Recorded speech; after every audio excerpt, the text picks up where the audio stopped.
Guys, welcome back to our YouTube channel Accounts Gurukul. Learn accounting online.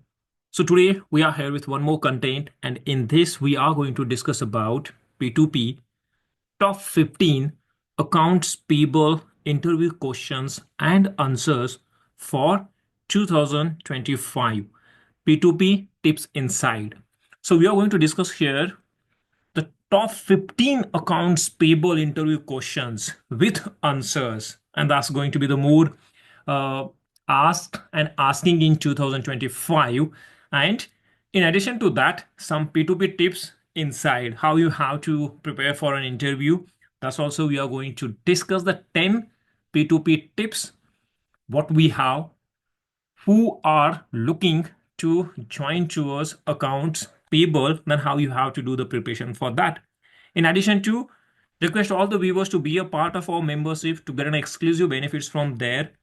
In addition to that, you are able to get a scope to ask us to create a content as per your request, as per your requirement. And if you guys are looking for any sort of training related to accounting and finance, then you can connect with us on our email ID accounts.gurukul@yahoo.com for exclusive hands-on training that drives results. So we'll jump towards that to know what 15 accounts payable interview questions we have and what's the answer for that. So before going to discuss the answers, it's important to know what 15 questions we are going to discuss. So that's the first one. What steps do you take to verify an invoice before processing payment? How do you prioritize multiple payment deadlines? What experience do you have with AP automation software? How do you ensure compliance with payment policies and procedures? What methods do you use to maintain accurate vendor records? Describe a time when you got a significant payment error. How did you handle it? Tell me about a time when you had to manage conflicting payment priorities. How have you handled disagreements with vendors or payment terms? Describe a time when you improved an accounts payable processes. Tell me about a time when you had to train someone on AP procedures. Can you explain the difference between accrual and cash accounting? What is three-way matching and why is it important? What is reconciliation, aging, and why does it matter in AP? Can you explain what a credit memo is and when it's used? And what is the significance of a remittance advice? So we are going to discuss this top 15 accounts payable interview questions with answers for 2025. So if you guys have the answer for all these questions, then there is no need to continue in this content. And if you don't have an answer, then you can continue with this. So the first one is towards what steps do you take to verify an invoice before processing payment? So this is the first questions towards the accounts payable to know that based on your experience, or might be if you are a fresher, so what steps do you take to verify an invoice before processing payment? So what steps you are going to verify, you are going to follow before going to process the payment? So the answer is, before processing and payment, I follow a systematic verification process. First, I perform three-way matching, comparing the purchase order, receiving documentations, and invoice to ensure all details align. Then I verify vendor information, including payment terms and any early payment discounts. I check that proper approvals are in place based on our company's authorization matrix. And next, finally, I confirm the payment timing aligns with our cash flow management strategy and vendor payment terms. So what steps do you take to verify an invoice before processing a payment? So there are certain steps you have to follow before going to process the invoice. Either that invoice is as per the our policy, we need to do the three-way match, and then we have to verify what are all the supporting documents over there, and if any early payment discount terms is there, how it's going to support your cash flow, and if everything is correct, then we have to accept and process that invoice in the system.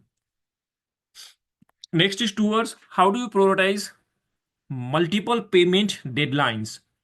I maintain a detailed payment calendar that tracks all upcoming due dates, early payment discount deadlines, and critical vendor payments. I prioritize payments based on several factors. First, securing early payment discounts when beneficial to our cash flow. Second, maintaining good relationship with our strategic vendors.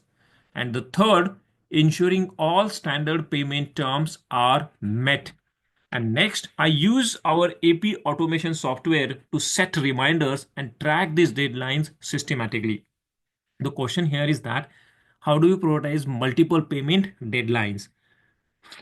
If you follow the different payment terms for each and every your vendors, since that vendor is going to provide you the payment terms based on your credit policies with that vendors, might be the some vendors are going to give you the 30 days payment terms, few are going to give the 15 days from the invoice date, might be the few are going to give you the 60 days payment terms or more than that. It means that your payment terms is variable, that's not the constant, it's a multiple payment terms.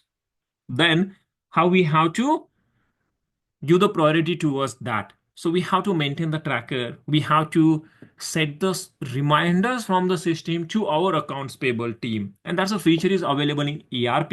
So you can set the reminders before the due date to send to respective accounts payable team when he is processing the invoice. And if you yourself do the process of payment, then you have to set the reminders to you. It means on the due date, before that due date, the reminder is going to reach in your inbox. So that's the way you have to answer for that. Next is towards what experience do you have with AP automation software? I have worked extensively with several AP automation platforms, including SAP, Oracle, Zoho, QuickBooks, Tally, Odoo, then QuickBooks. Yeah, that's it. In my current role, I implemented automated three-way matching, which reduced our processing time by 40%. I also set up automated approval workflows and payment scheduling.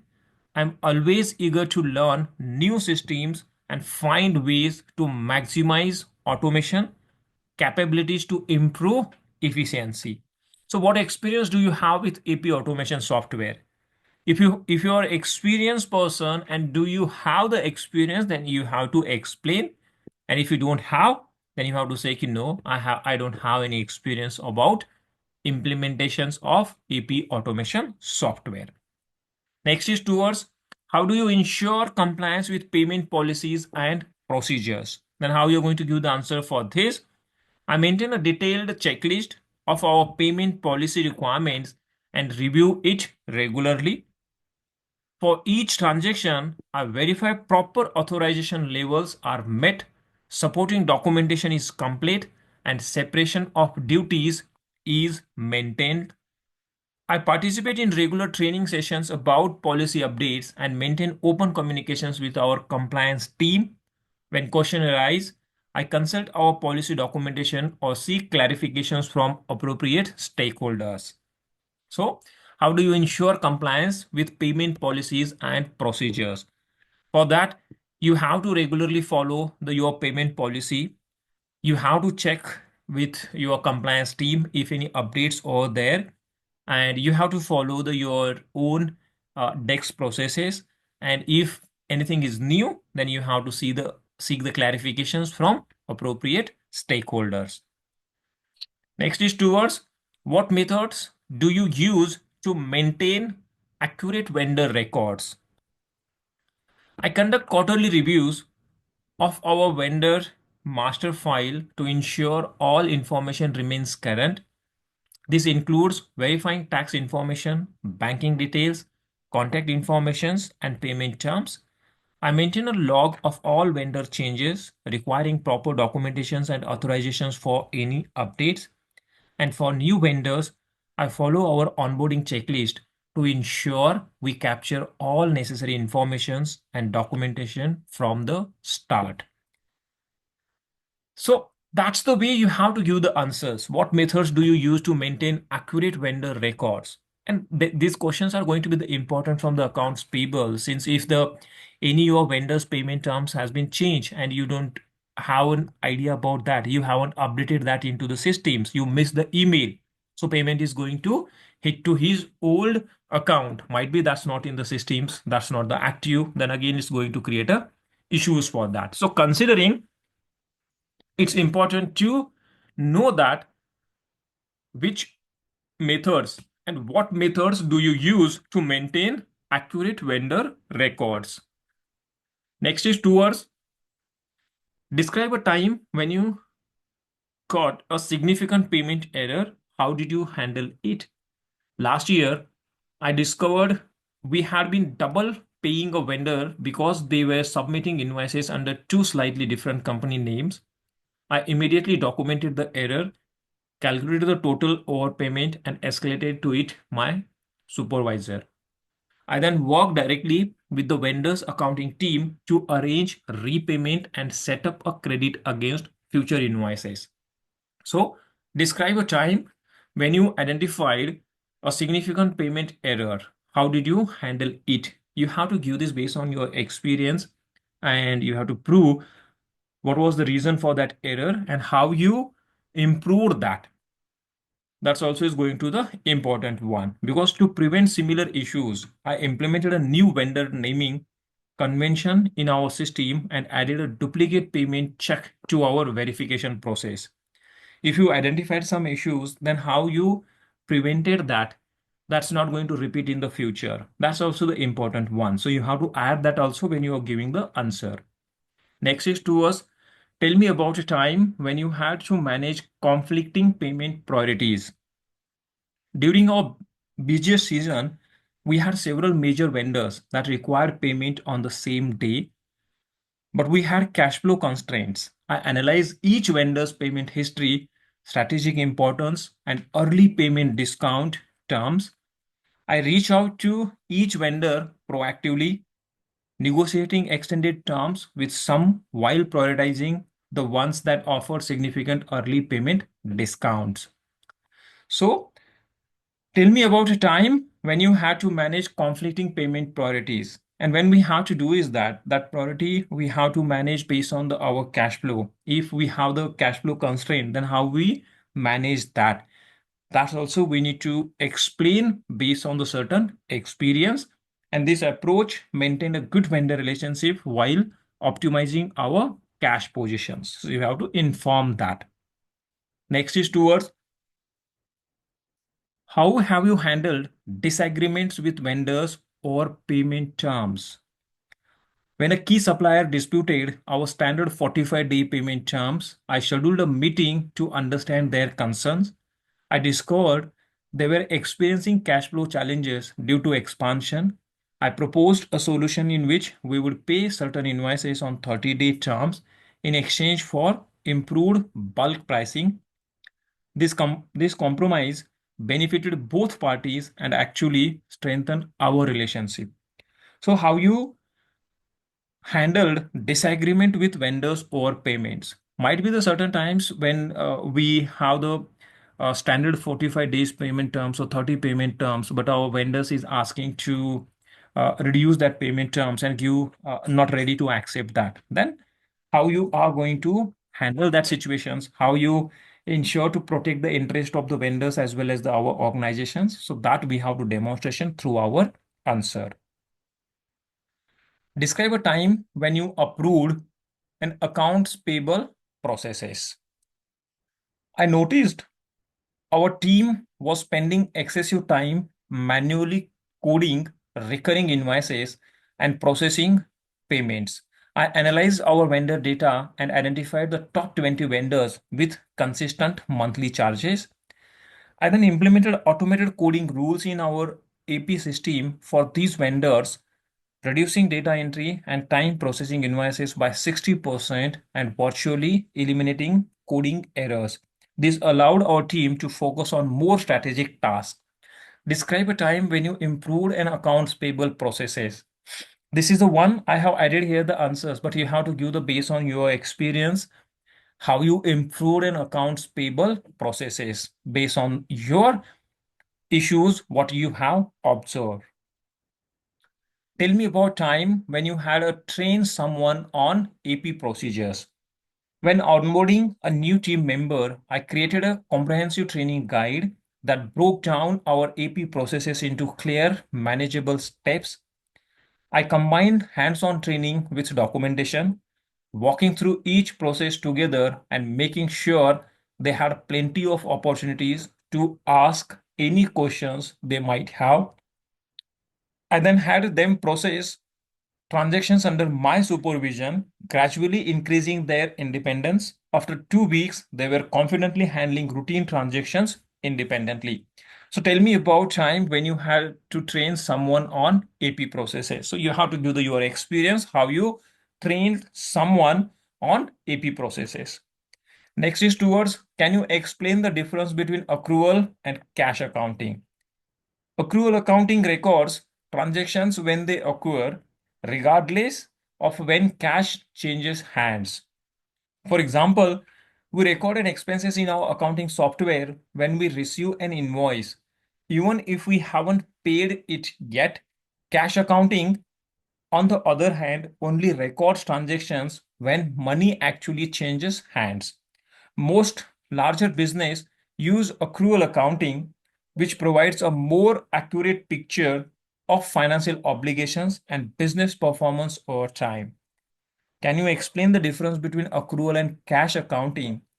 So the accrual concept of accounting, it means that we have to book the expenses as and when that's incurred, regardless when cash changes hands. But in a cash accounting systems, you have to do the transactions as and when the cash changes hands. So that's the difference between these two. If you receive the invoice and payment terms is going to be the 30 days from the invoice date, in accrual concept, you have to book that invoice as and when you receive the services and invoice.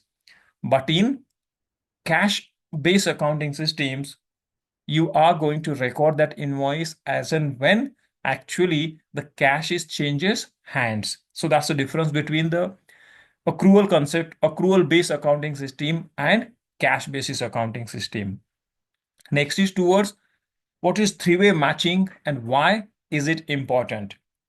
We have already uploaded the one separate content towards that to know with example how the three-way matching and four-way matching works. But here as well, we will discuss how you have to give the answer for that.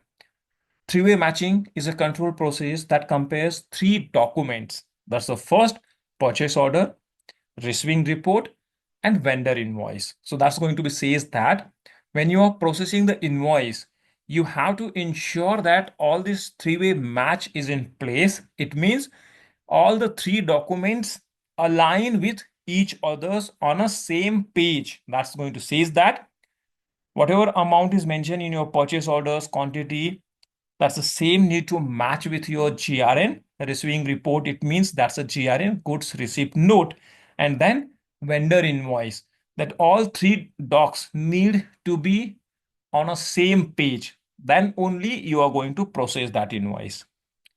We verify that the items ordered match what was received and what we are being billed for.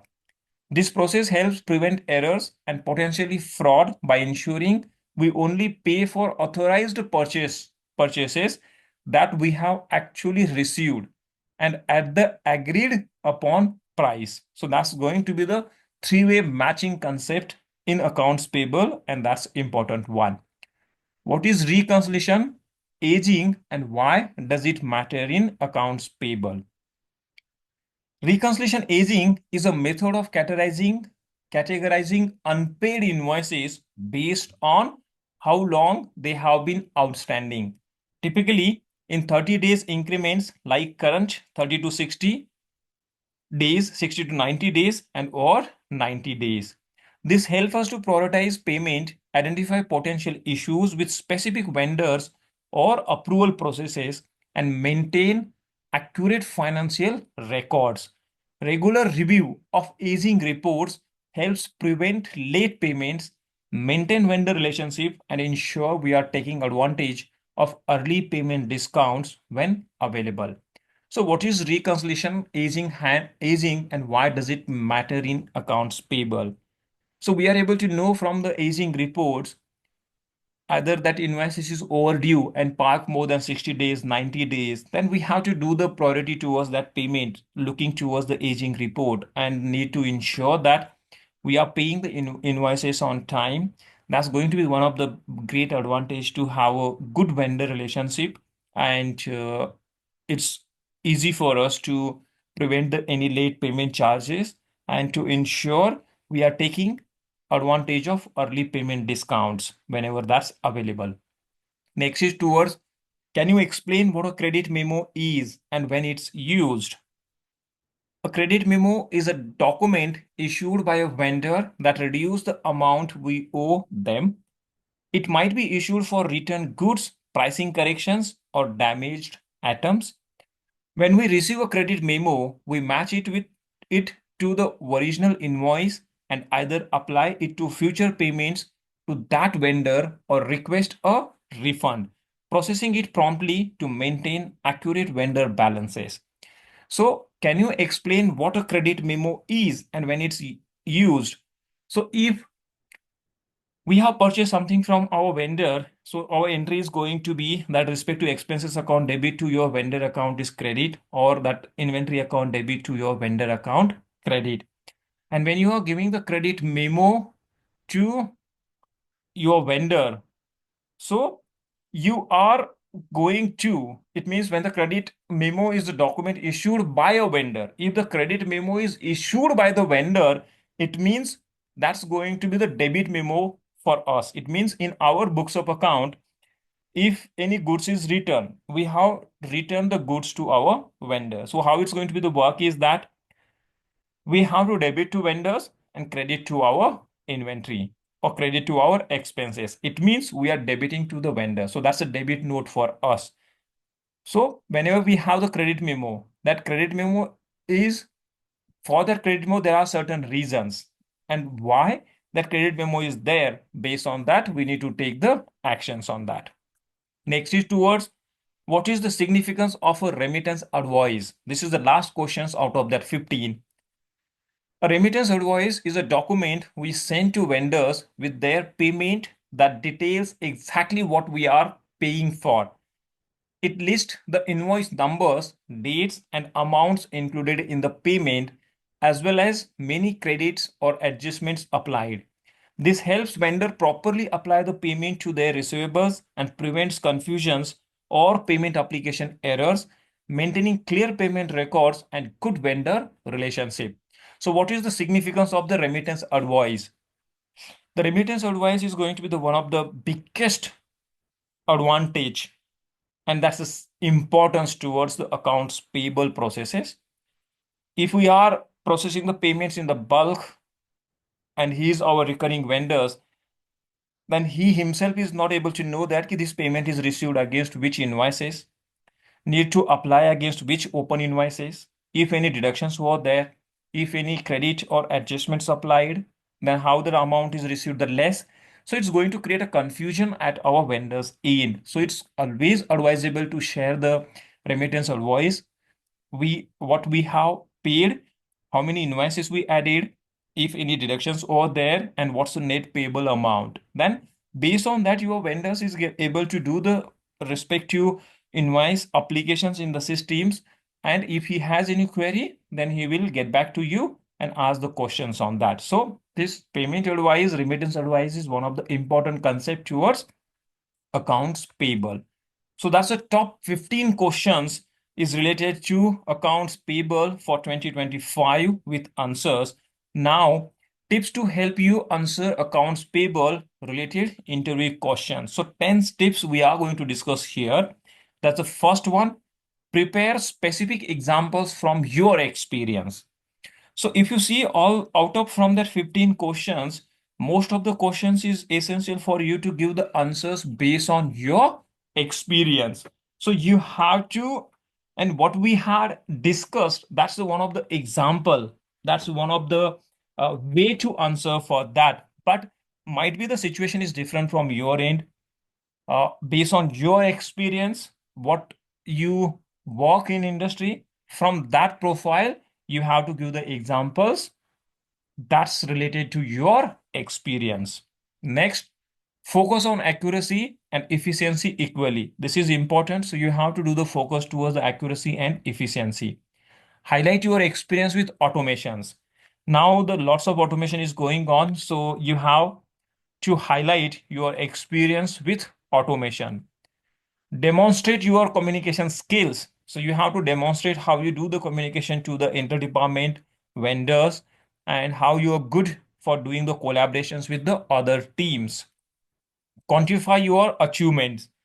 In your previous profiles, what you have achieved, you need to explain, you need to add that when you are discussing. Show your problem solving approach. In accounts payable, there are lots of invoices might be rejected due to any issues on the invoices. When you are doing the three-way match, it's not matched, and might be sometimes your invoice is incorrect, GRN is different, or PO is different, or there might be some issues in any one docs out of that three. Then how you resolve that? That's also you have to give the examples from your experience. Emphasize attention to detail and highlight vendor relationship management, how you're good to maintain the vendor relationship management. And last, demonstrate regulatory knowledge related to accounts payable and the tax compliances. When you are booking any invoices, tax need to deduct or tax need to apply for that. So we have to demonstrate how we update our skills related to the compliances and regulatory knowledge. That's also the important one. So, and the last one, discuss continuous improvement. So you have to do the continuous improvement towards accounts payable and you have to discuss for that. So that's all the top 15 accounts payable interview questions with answers for 2025 and P2P tips inside.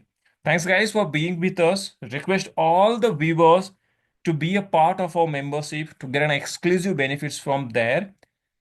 Very soon, we are going to reach for the 100 contents related to members only. So you are able to get a scope to access that. So request guys to be with us to have the more practical knowledge towards accounting and finance. And in addition to that, if you guys are looking for any sort of training related to accounting and finance, you can connect with us on our email ID accounts.gurukul@yahoo.com for exclusive hands-on training that drives results. Thank you.